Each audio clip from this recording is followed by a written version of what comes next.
What's going on, you hungry bastards? It is me, Pharaoh Brooks, the comic cook, and I'm feeling super good today. Why? Because I watched the game yesterday, Toronto versus Golden State, and we were pretty much whipping the dog shit out of them. So that pretty much means I'm in the mood for some celebratory comfort food. What am I making? Baked macaroni and cheese. And just in case you haven't noticed, because of the quality, and you can see my super pretty face, that I got myself a new camera. That's right, a hell of a lot more better quality. You don't have to see no more pixelage. You don't have to guess what the food is anymore because of all the blockage of pixels and whatnot. It is nice and clear, hopefully clear enough. I can actually kick it to 4K if my computer can handle it, but right now it's in 1080, so whatever. So yes, we're gonna be making baked macaroni and cheese today. I haven't done this in a while. I did it with a low quality camera from before, but it was really garbage. So at the same time, I decided to wait for a long time, stop being cheap, and actually get myself a new, better camera. So yes, that's what we're gonna do. So basically, we're gonna start off by just jumping into it. Okay, so the first thing that we're going to do is make a nice bechamel sauce. What do you need for that? First thing, you're going to need butter. All these damn fish. Yeah, it's a Saturday when I'm shooting this, so basically, in a Jamaican household, basically, it's either fish or stew. So first thing we're going to do is we're going to add some butter. How much butter are you putting in? This much. All right. See, most people, whenever they do macaroni and cheese and stuff, usually they just kind of go to use that powdered to just make it real cheap or whatnot. You could do that, but at the same time, that's not really how I want to do it, right? If I'm gonna do something like this, I gotta make sure I metaphorically put my foot in it. We're gonna start off by making a nice roux. Now, once you got this little sizzle going on, which is what we have right here, we're gonna add in a little bit of flour as well, just to kind of make it a little bit more of a thicker substance. So now we actually stir this in, make sure it gets nice and well mixed in. I'm gonna let y'all in on a little secret. The first time I actually started really cooking and actually taking it serious, I tried making a macaroni and cheese from before. Turned out like a brick. I decided to step away for a year at least, recuperate, and come back at it a little bit more serious. So, now that we've got that mixed in a little bit, we're gonna add in some seasoning. Next thing we add in is nutmeg.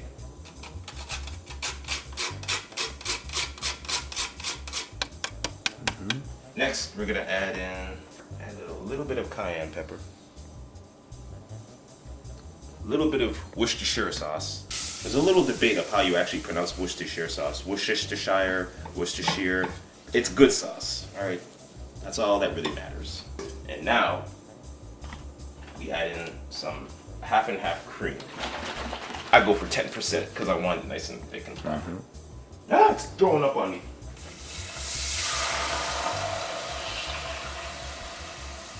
You hear that sizzle? Wow, we want this to actually stir around and get a little bit more thick, so it becomes a lot more creamier than what it is right now. Now, while that's actually doing its thing, we're gonna get the noodles ready. There's gonna be a bit of debate as to the type of noodles that I'm using. People are gonna be like, oh, it's not elbow macaroni. You have to add elbow macaroni. And to that, I say, shut the hell up. This is my kitchen. I do what I want. We're gonna bubble up this water. That's good. So the next thing we're gonna do is add in rotini. Now I know, yes, it's not elbow macaroni. I don't care, okay? This will do just fine. Nice. Should be enough. So now we get the stirring. Look at wrist action. Wrist action is very important, people. Nice. All right. So now that that's boiling up, the next step is to add in the cheese. This is pretty much like a cheddar and mozzarella mix. It's very good. So now we add that into the bechamel. Now, when this happens, turn off the heat. Very important that you turn off the heat and you mix it right in. It's gonna get nice and thick and proper. It gets nice and proper. How many times have I said nice and proper? All right, so what we're gonna do is give it a little taste test. Yeah. I got a good feeling about this. Now, just because it's me, it's no surprise. Add a little bit of Cajun seasoning into it. I always do this. When in doubt, always carry a bottle of Cajun seasoning with you, just in case you gotta splash somebody in the eye with it. or make a proper meal. One of the two usually works. Just gonna let that melt down a little bit more. So the next thing we're gonna do, I've seen other people do this, so I thought I'd actually do the same thing. Instead of adding breadcrumbs, which people traditionally do, I decided to get a bag of nacho chips and put them in a bag. Why? So I can crush them. So we're gonna use this as a good base for breadcrumbs. It's gonna come out real nice. Try not to burst the bag. Give it a nice massage.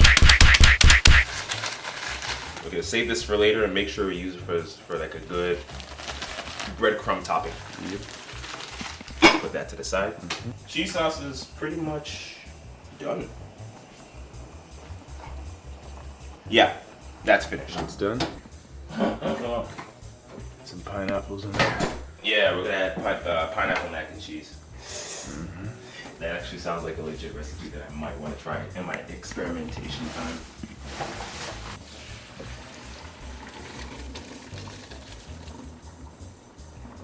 Oh, how's it looking, cameraman? Real good. Yeah. Why am I waiting at like around like that? I don't know.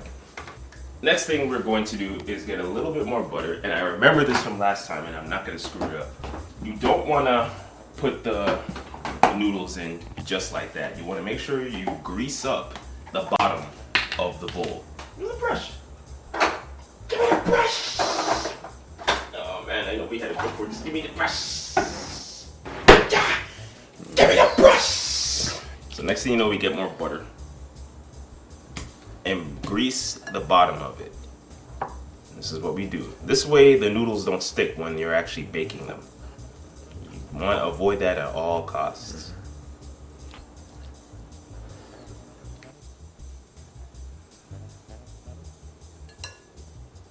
It's good enough. Cajun seasoning. What we do is add in a little bit of olive oil, just a little bit, lightly seasoned with Cajun seasoning. A little bit of cayenne pepper, garlic seasoning. We're gonna get a little pan. We're gonna fry these up a little bit, not too much. We're not gonna cook it too much. We're gonna make sure that the seasoning kind of cooks in, so by the time we add it into the noodles, it's halfway cooked. And then when it bakes, it'll be all the way cooked. There's a science to this. A little bit. Okay, so now you're gonna prepare for the sizzle. Are you prepared for the sizzle? Yep. All right.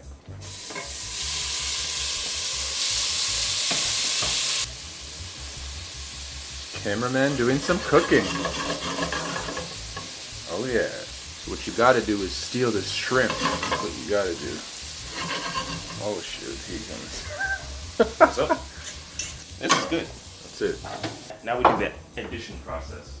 First thing we do is add the cheese sauce. Like, look at that. Ain't that nice? I love this spatula. I really do. Start mixing this in. Make sure it gets nice. Mixed in nice and well. Cheese. Look at the pull. Look at the pull on that. Oh, sorry. My bad. Okay, alright, you have to edit it. Perfect. So now we mix this in as well. Damn, does this smell good. So now that we've got that settled in, next thing we do is add in the crushed nacho breadcrumbs. Okay, so now we have said masterpiece. We're gonna bake at 375. We're gonna let that preheat. Now we add this beautiful contraption inside and let it bake. All right, we're ready. Hopefully we are. Go for it. All right. Nice. All right. There it is, people. Baked macaroni and cheese. Smells like Doritos. Slice into it like a pie. This actually looks really good, people. And we're just gonna scoop it out.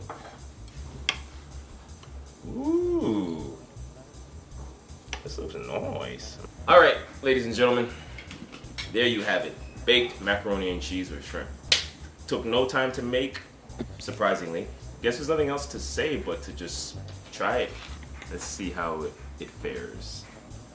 All right.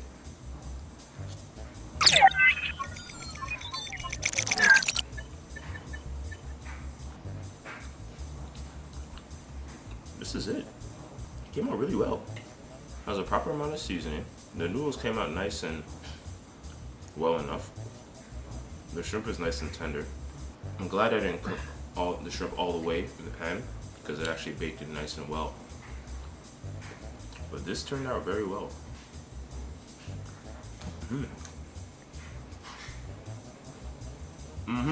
I'm glad I added the Dorito breadcrumbs. This turned out very good, ladies and gentlemen. I should be very proud of myself.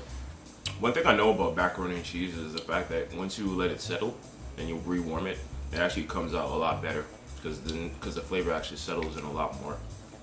There it is, people. Baked macaroni and cheese. Thank you very much for tuning in. Thank you for having patience while I got myself a new camera. Thank you for tuning in once again. And stay tuned for more culinary comedy and badness in the kitchen. I'll see y'all later. Peace.